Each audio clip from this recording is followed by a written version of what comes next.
everyone, this is Harper-Nisbet.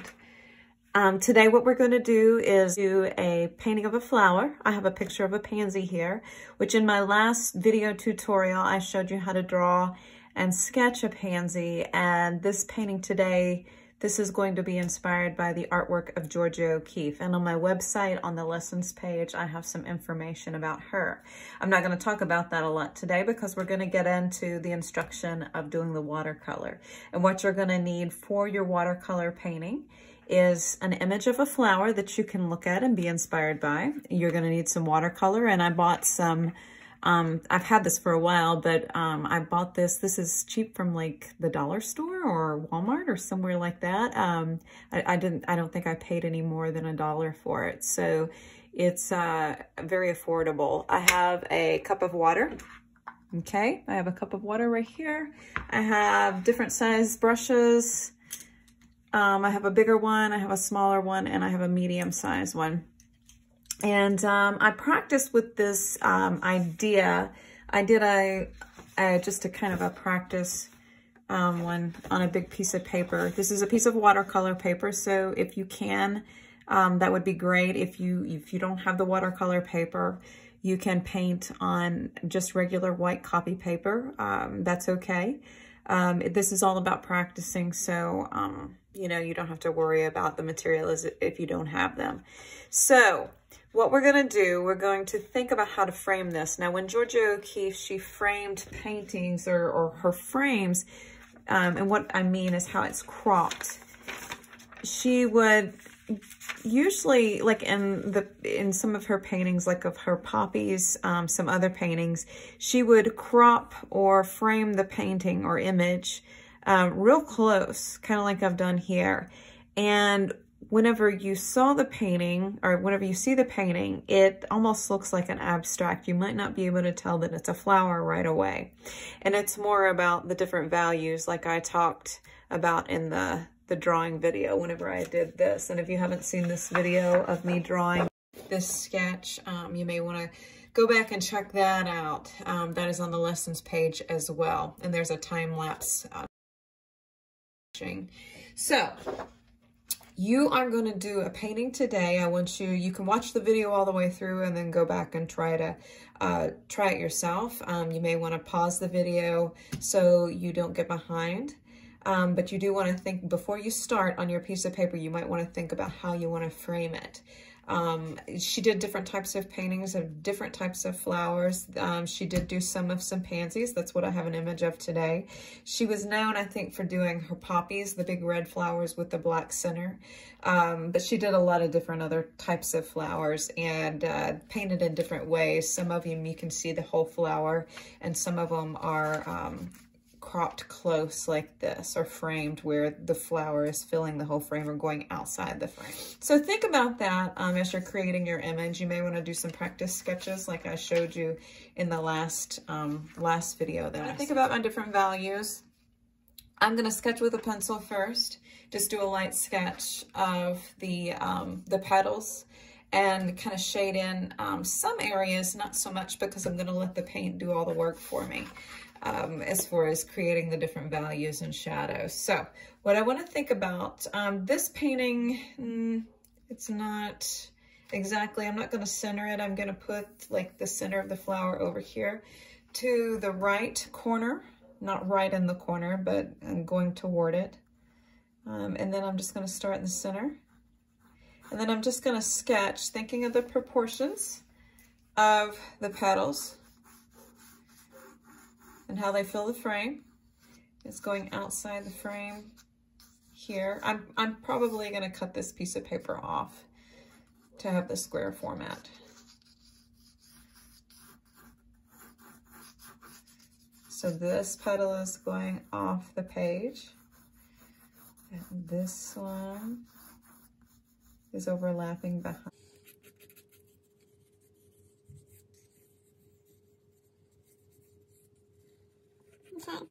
So I've kind of laid out my sketch. I'm not going to worry so much about the background. There might be a leaf or two that I could draw in.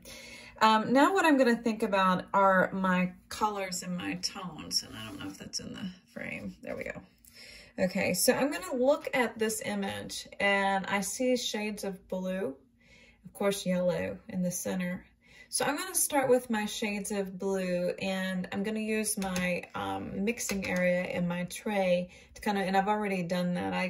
I practiced earlier before I videoed this just to see how the tones were gonna work together. So I have some greens and blues. I'm going to be shading in the different values, so I need to think about that before I do it. I don't want to just start slopping on paint. So I'm going to get a very diluted, and what I mean by diluted watercolor is I put a little bit of blue and blue-green. I've even mixed in a little bit of black, but I'm just going to take a little bit of my blue and dilute it, and I'm going to add some water to it. I don't know if you can see that in the frame. I'll pull that down. Okay, and I'm going to dilute it, and whenever I dilute something, that means that I'm adding water to it. And I'm just going to be washing on some tones inside the flower, like around the edge, just kind of outlining my flower as light as possible. Now the kind of brush that I have, you can turn it. You can work with a skinny brush like this one, okay, if you want to do that. But I like to use these flat brushes and turn it and make a nice skinny line like that. And I'm just going to outline my petals, just kind of sketching it on and looking at my picture just as much. Now I'm not doing any black heavy tones right now because those are hard to get rid of. I can paint over the light blue with something darker if I need to, but I don't want to paint anything too dark at this point. And if I look at this photograph, I see different shades and values. I see the blues, but I also see some nice gray tones, like right in there. I'll save the yellow for last, but I'm just layering on a value, just some different values to show the shadows. And even though that this is a white flower, there's some exciting little tonalities like I'm painting here to really show the definition and the form of the flower.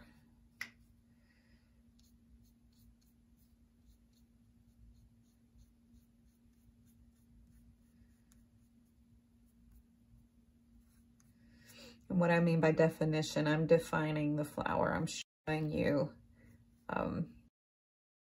definition of the flower with the different values, showing how the light hits the flower and the ripples on the flower petal. So you can see I'm using some lines, kind of curving, paying attention to how these curves go. Like that. And then what I can do before I get too involved in this, I want to kind of experiment with maybe what some of the tones can do if I add water to it. And that extends my watercolor a little bit. So I'm using this skinny brush, or turning the brush to make the skinnier lines, and I'm just applying line upon line upon line to create the texture of the flower. And I'm going to blend out my edges, pulling that value out into the background. And I will layer on greens, okay, you know, and black, just to create some type of atmosphere or background behind there and make the flower really pop whenever I do that.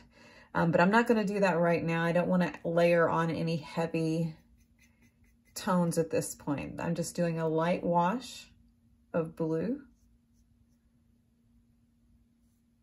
And then as I get a little more confident in the direction that my flower is going to take, I will add the darker values.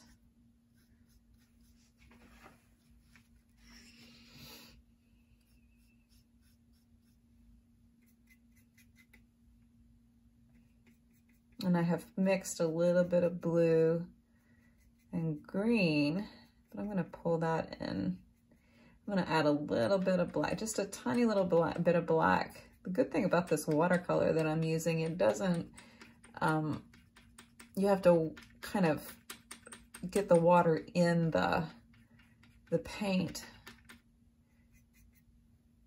And you do paint light with this paint because you really have to work the water in there to get paint. So this is a good paint to have controlled painting.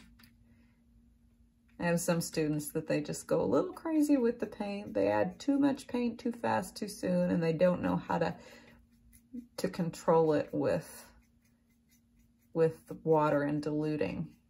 And I'm kind of dry brushing on too. That means I don't have too much paint. I don't have too much paint. So I'm just gonna go maybe in some of these areas where I might need a little darker edge. It's just like drawing with a pencil at this point. That's all it is.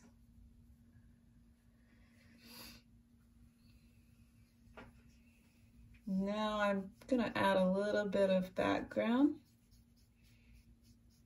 Gonna play with that a little bit, filling in my space, just adding a darker tone.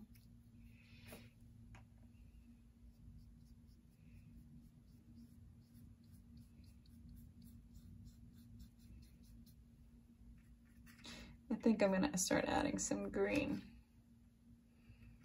Now, if you do like doing watercolors, there are different types of watercolors you can purchase. There are watercolors in tube form, where you squeeze the paint out. I like working with that kind of watercolor because it's more like paint. This is good though, this is good for beginners. This type of paint, watercolor paint.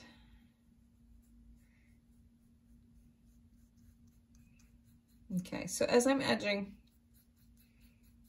I'm just gonna feather out into the background. It's the space kind of underneath the flower, behind the flower. And can I do that all over? And the flower is showing up more.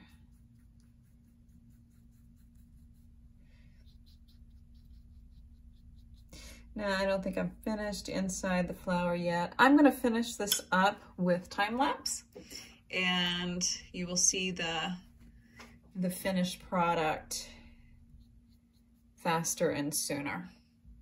So I hope you enjoy painting your flowers. Please try to paint. I would love for you to email me the images of your paintings, so please do that, and I will post them on my virtual gallery, or our virtual gallery. It's not mine, but it's the student virtual gallery. So happy painting. See you later.